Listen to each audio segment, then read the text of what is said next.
Nasty scene last night in Lawrence, Kansas. We'll tell you about it coming up here on OTB. But in Baton Rouge, the LSU Tigers used a solid second half to take down the Florida Gators 84-82 Tuesday night in the Maravich Center. LSU improves to 14-4 overall and 6-0 in SEC play for the Gators. Florida drops to 12-6 on the season and 4-2 in conference play. Will Wade, who will stop by with us here at 8 a.m. this morning, was talking in the postgame last night about the Tigers' win. You know, every team, the first probably thing they say about us is you got to block them out. You got to block them out. Well, that sounds good, but for about the first 4 or 5 minutes, you'll block us out. But if we keep going, you can't block us out all night. Like, we're eventually going to just kind of break the dam, and the water's going to flow over. And so we've got to keep going. That's the thing with Skylar. They can be focused on him for periods of time, but over the course of a 40-minute game, you're going to lose him quite a bit, and lets him to get loose, and that's what he did in the second half. Yeah, and what Wade is talking about there, it speaks to what Jordy told you yesterday. Yesterday, I asked Jordy, they're so good at rebounding. How are they going to make up for a bit of a size disadvantage against Florida? And Jordy said with just athleticism and commitment to the boards. And sure enough, despite not being as big as this Florida team, LSU out-rebounds them 38-28, 15-8 on the offensive glass, and that is the difference in the game. Here's more from Skylar Mays last night. Mays chipped in 18 to go along with 4 who were in double figures for LSU. You know, I've seen crazier things happen in my time here, but that was just a great game. Credit to them. They're a quality team. They're resilient just like us. Luckily, we were able to pull this one out. Marlon Taylor finished with a double-double. He had 10 and 11. He means a lot to this team, man. Marlon Taylor does. He also had a thunderous what about that dunk. I mean, Skylar actually tweeted after the game. He was just like, I'm still thinking about that Marlon Taylor dunk from earlier. But how about Skylar, man? 18 and 7, 4 steals, and then the massive free throws when you had to have them at the end of the game to come away with the win. The three-pointer as the shot clock was leaking down, too. Late in the second half was an enormous shot. A nasty scene last night in Kansas. A massive brawl ruined the end of Kansas's 81-60 win over their rival Kansas State on Tuesday night, with players from both teams throwing punches as the stunned crowd at Allen Fieldhouse looked on. The fight, which spilled over into the disabled seating section behind Kansas State's basket, began when Kansas forward Silvio DeSouza blocked a DeJuan Gordon shot, then stood over him, taunting him. Here is Bill Self last night following an ugly scene in Lawrence, Kansas. Obviously, it's an embarrassment. It's not something that you'd be proud of. What happened is absolutely zero signs of toughness. It's a sign of immaturity and selfishness more so than it is toughness. So if I was a fan watching, obviously, depending on what your perspective is, there would be nothing about that would intrigue me to want to watch more. I look. This is just how it goes with stories like this. Thankfully, no one was hurt. It's so incredible I really don't care. I think.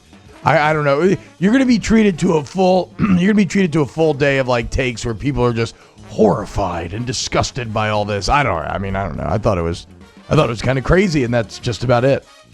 Bro, that was a dangerous scene. I mean, that was in the middle of people. You got a 6'10" guy waving a chair around, trying to throw it at people. It's a fantastic image. There's so many images out there. Like, it's. I think the wildest part of this whole thing, I was telling Jordy, is so this fight happened. They got everybody into the locker rooms. Everybody's calm again, and then they added a 1/10 of a second back to the clock because of a foul. So Kansas State got to come back out. 5 players. The only 5 players who were not ejected got to come back out.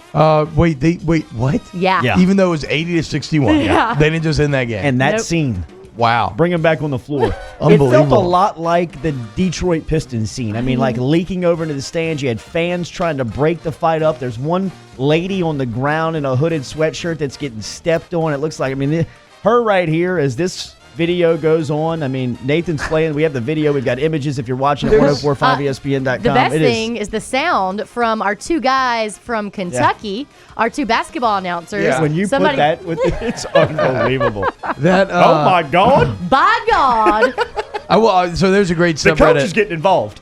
There's a great subreddit called, that one coach went flying off the top rope, dude. That thing was awesome. Dude, he went with like these all straight. All of a sudden, you see a gray suit just come flying in. WWE like cross body block too, like turned in the air. No, there's a great subreddit, Accidental Renaissance. And when you look at this painting, or when you look at this picture, it feels like you're looking at a Renaissance painting with all the different emotion and very physical movements of everybody. So I'm not saying I encourage it. I don't know. I just don't find myself personally appalled by it. I wonder what your boy Dickie V thinks about this. He's going to be one. I can't remember what he said this morning. He will be loud. He's going to be one of the ones. Everybody in college basketball has to act horrified and appalled and I just can't believe that this would ever happen.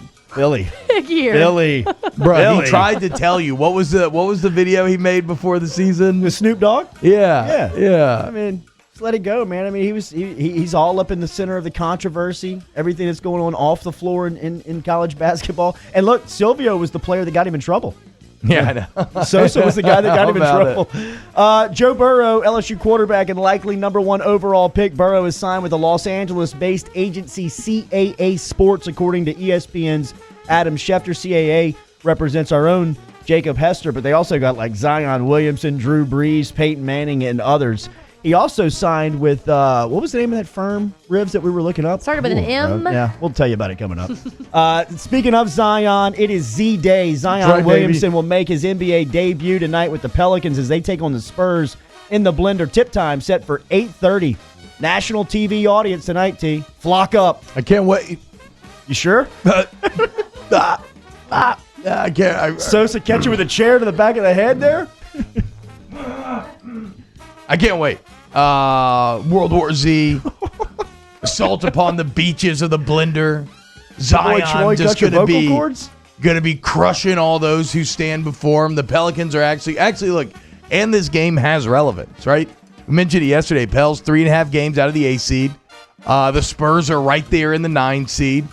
Pellies are 11-5 in their last 16. Within that stretch, they've broken 2 huge winning streaks, beaten 5 playoff teams. So, yeah, this is a Pelican team where everything is moving in the right direction. And now you get the only other players that have ever done what he did in the preseason this year were Chris Paul and Shaquille O'Neal. So let's go. Not bad. Chris Paul's overrated, but Shaq's good. Yeah, we can't go down this road again.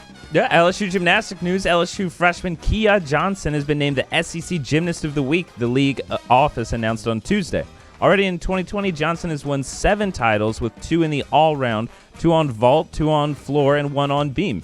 The 8th-ranked Tigers and Johnson will travel to Gainesville to take on number 2 Florida at 6:30 p.m. Friday on the SEC Network. #ChalkUp.